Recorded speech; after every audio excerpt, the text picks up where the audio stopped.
친절한 시사, 시원한 통찰, 노영희의 출발 새 아침, 슬기로운 인터뷰.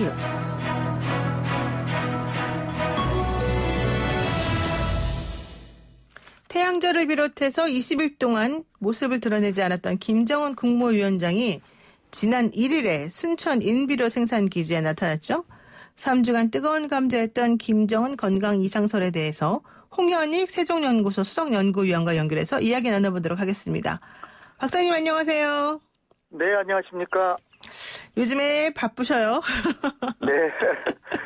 자, 그런데 어쨌든 이 얘기 안 할 수가 없습니다. 김정은 국무위원장이 20일 동안 모습을 드러내지 않았습니다. 어떤 이유 때문이었을까요?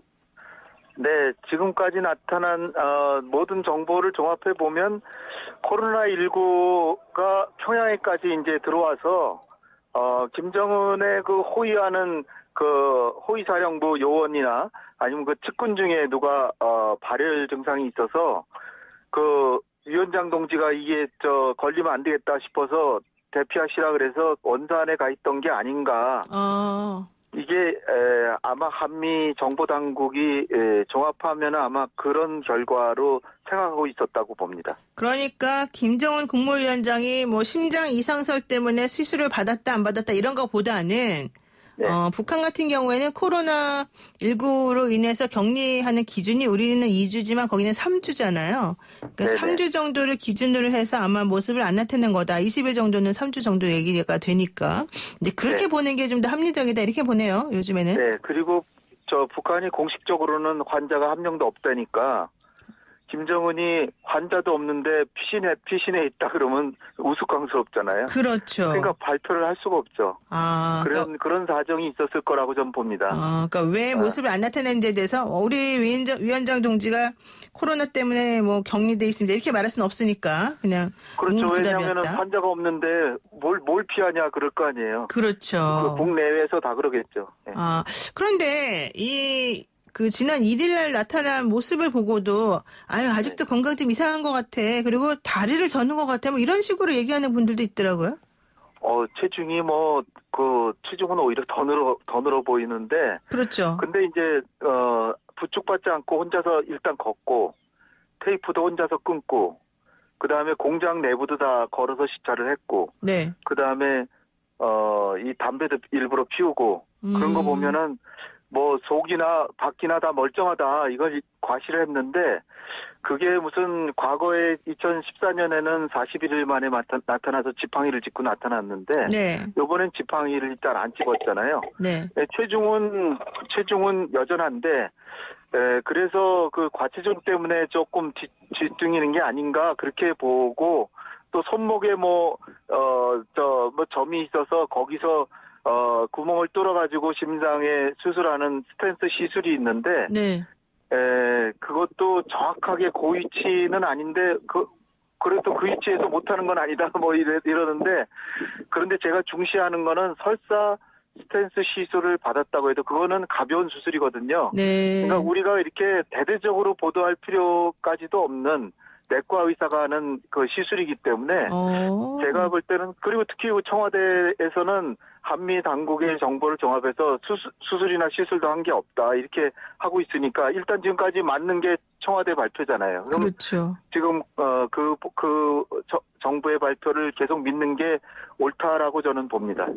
그런데 우리 정부랑 중국에서는 뭐 김정은 국무위원장 특이 동행 없고 건강 이상 없다 이런 식으로 얘기를 했지만 미국에서는 뭐 CNN 보도를 기준으로 해서 위중 소리 나오기도 했지 않습니까? 이거 왜 그러는 겁니까?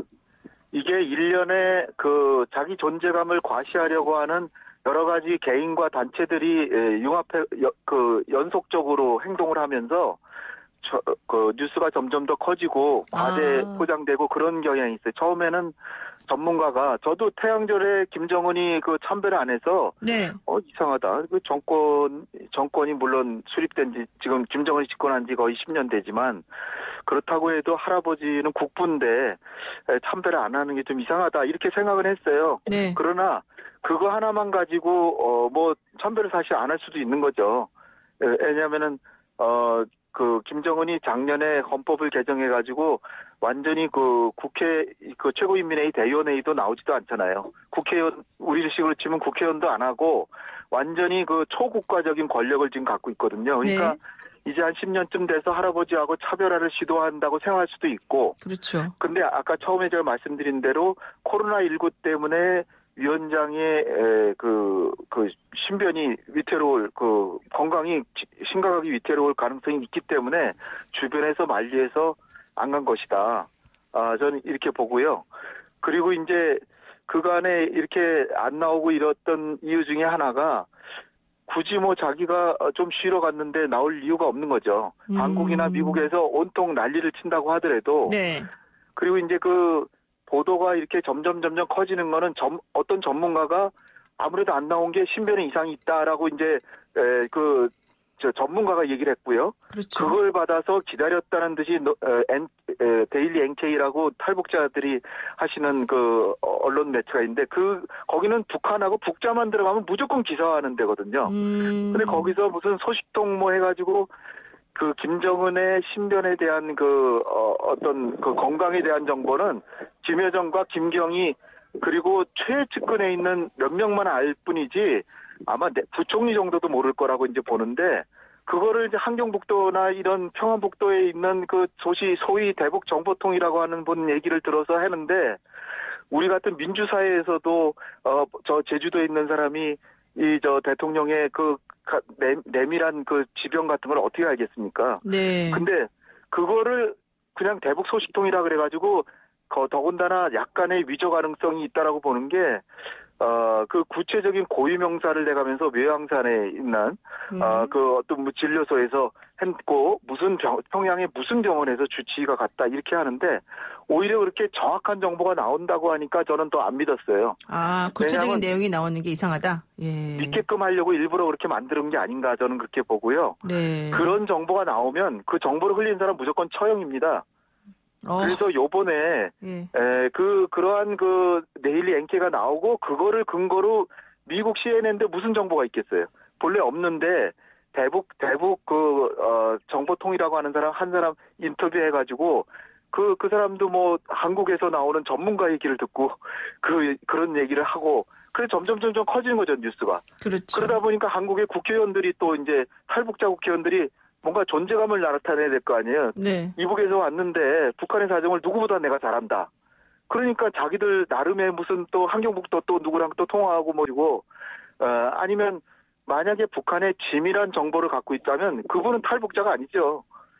그래서 제가 볼 때는 이게 뉴스가 계속 과대 증폭돼서 커져서 이런 사태가 난 것이지 무슨 정확한 소스가 있어서 하드 에비던스라 그러는 구체적인 증거가 있어서 이게 뉴스가 된 게 아니다. 저는 그렇게 보는 거죠. 네. 일단 지금 그 전화 상태가 고르지 못한데 좀 양해를 바라고요. 계속해서 인터뷰해 나가겠습니다. 그런데 사실 특이 동향이 없다는 정부 입장과 달리 윤상현 국회 외교통일위원장이 김정은 국무위원장의 신변에 이상 징후가 있다 이렇게 얘기를 했고 태영호 당선인은 걷지도 못한다. 그리고 또 지성호 당선인은 사망했다는 점에 99% 확신한다. 뭐 이런 얘기를 했단 말이에요. 이거 좀 너무 경솔한 거 아니에요? 그렇죠. 지성호 의원은 무슨 북한 고위층이 있거나 그런 분은 아니었던 건 누구나 다 알고 있잖아요. 네. 트럼프 대통령이 한번 인권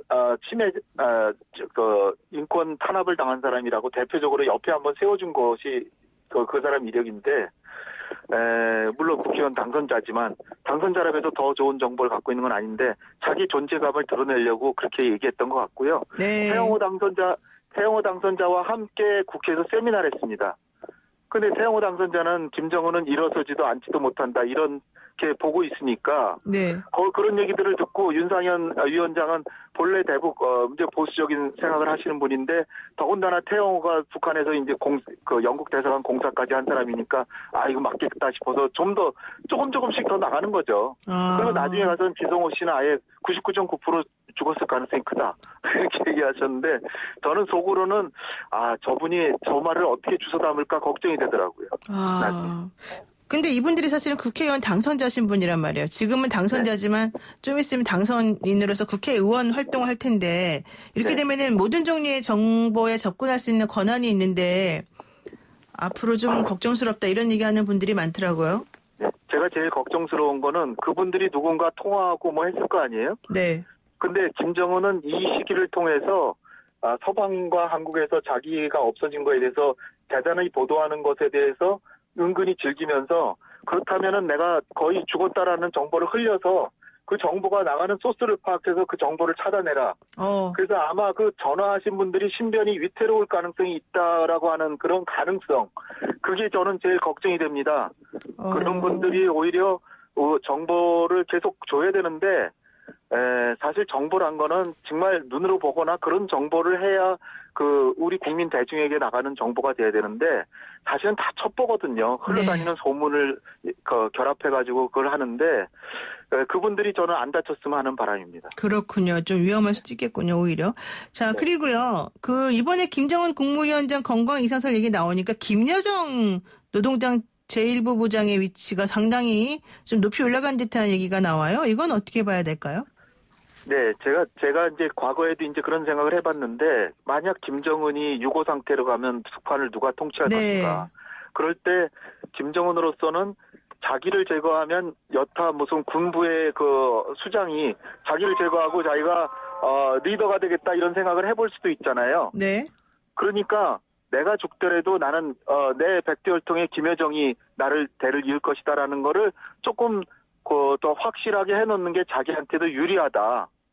이렇게 생각하지 않을까 저는 생각해 봤고요. 왜냐하면 김정은이 자기 아들이 굉장히 나이가 좀 어리죠. 들어서 10살이라면서요. 네, 만화의 10살입니다. 그것도 정확한 정보는 없고요.